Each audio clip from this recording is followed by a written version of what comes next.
Hey guys, it's Paradise, and if you ever wondered what some of the best new summons are from the Shadow of the Erdtree DLC, well, in this video we're going to list them for you. Even though the Mimic is goated when it comes to Spirit Ashes, some of the new ones do offer skill sets and abilities that are super useful for different playstyles, like more of a tank summon that may survive longer than the Mimic, and more aggro drawing summons that may be beneficial to ranged playstyles or light armored characters. It would be interesting though to have your thoughts on what you think is the best Spirit Ash in the game aside from the Mimic. So drop a like and let us know if you're enjoying these videos, and subscribe for all of the Elden Ring on the channel. Let's start it off with Taylew the Golem Smith. As mentioned, a tanky Spirit Ash can be super useful, and this may just be the tankiest summon of them all, not even just the new DLC ones. You may be very familiar with the Golem enemies and how annoying they can be to fight if you've gone into any of the forges in the DLC, or tried to farm the Golem Fist as a rare weapon. Well, this summon takes that same energy of being super tanky and brings it as a tool for you to use, which is awesome. All you need to do is summon this thing and let it work its magic, as it takes aggro from the enemy and just tanks all of the damage, because just like the enemy version, this golem only really takes big damage when it gets hit in the back,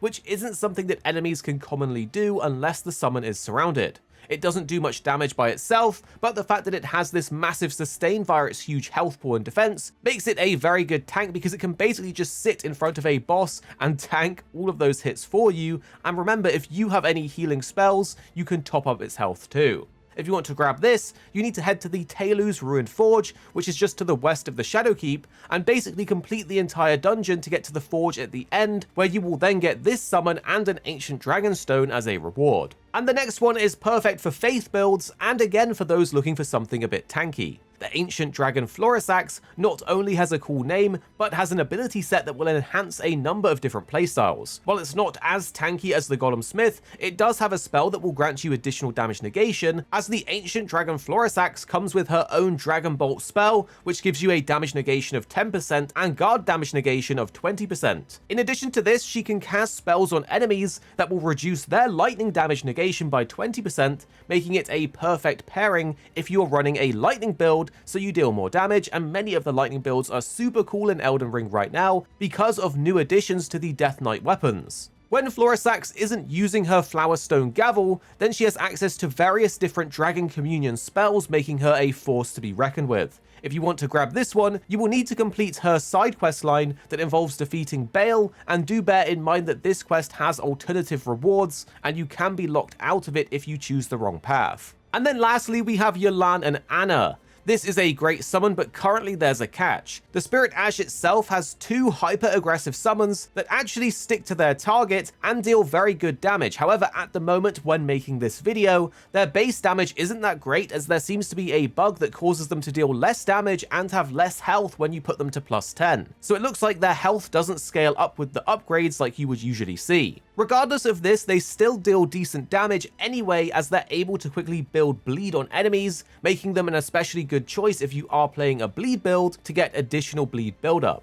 That being said, their current health pool is very low due to this upgrade bug that basically gets them clapped very quickly, making them not super viable at the moment. However, when this is fixed in the future and they get more health and base damage, this could be the first summon that's able to compete with the Mimic, as their damage potential is very great and their AI behavior is very good.